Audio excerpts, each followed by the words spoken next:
Today we are learning new information about the shooter's background and secret collection of more than half a dozen weapons, 3 of which Audrey Hale carried out of her home yesterday morning. Newly released video shows 28-year-old Audrey Hale pull into the Covenant School parking lot in Nashville in a Honda Fit just before 10:15 Monday morning, driving past a group of children on the playground, and then proceed to walk up to a locked door and shoot out the glass to get inside, killing a custodian upon entry. Armed with an assault-style rifle, the shooter walks through the halls of the building and proceeds upstairs as police arrive. The FBI and Nashville police searched the shooter's home and interviewed Hale's parents. They learned the shooter, who identifies as transgender, had bought 7 firearms from 5 local gun shops over the last few years and was being treated by a doctor for an emotional disorder.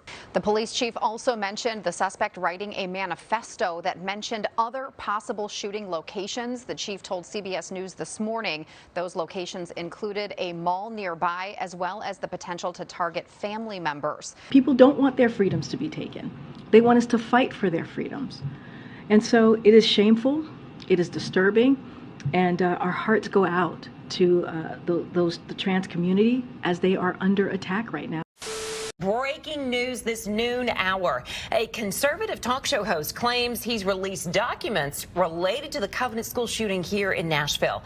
We know Stephen Crowder is the host of Louder with Crowder. He released 3 photos of writings in notebooks. Crowder claims they're actual images of the shooter's writings. Metro Police say they are aware of the photos. They're receiving calls about them. We talked with police. Right now, they are not confirming the legitimacy of those photos. Conservative host Stephen Crowder continued to double down today that these pages are authentic. He says a detective from Metro Police shared them with his source, and his investigative team then came here to Tennessee to verify them. Now, one date dated on March 27 talks about a, quote, death date, and Hale was reportedly ready for these attacks. Another page marked February 3rd refers to a white privilege reference, as well as derogatory words used towards kids, including a slur towards gay people. Finally, a third page that doesn't show a date has a timeline for this attack. However, it wasn't followed exactly. Today, Crowder told me he believes releasing these documents could help prevent another school shooting.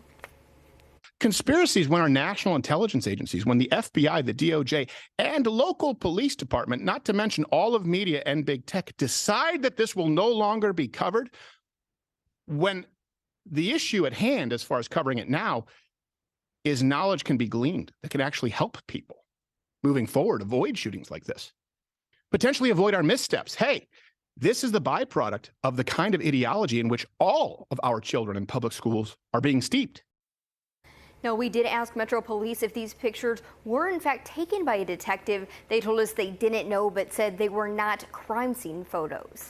There have been people that have sued to get these writings, and Metro Police has not released those writings, citing those lawsuits, not wanting to release that. We know that they have said, the Chief Drake himself has said, that so much of it doesn't make any sense.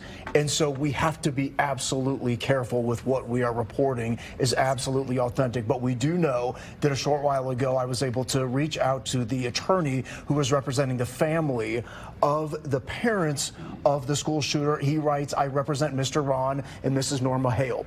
We have never seen the manifesto at any time. We're not in a position to authenticate these pieces of paper. We have absolutely not released anything, but we certainly did not release this. It's inappropriate for me to make any further comment about it. So we have been reaching out to all of our sources throughout law enforcement. I've reached out to the mayor's office. The mayor's office punted to the police department. So at this point, you know, there's so much at stake here. If police comes out and they do confirm this, then they are essentially releasing this information that is in this manifesto. But we are not reporting that information yet, because it isn't authenticated. Exactly. So we've got a lot more confirmation that we need to do. And of course, we've been hearing from the victims' parents saying they absolutely do not want this to be released. That's right. We're going to continue to follow this, stay on top of it, and bring you the very latest. Our hearts go out to the trans community as they are under attack right now. Another page marked February 3rd refers to a white privilege reference,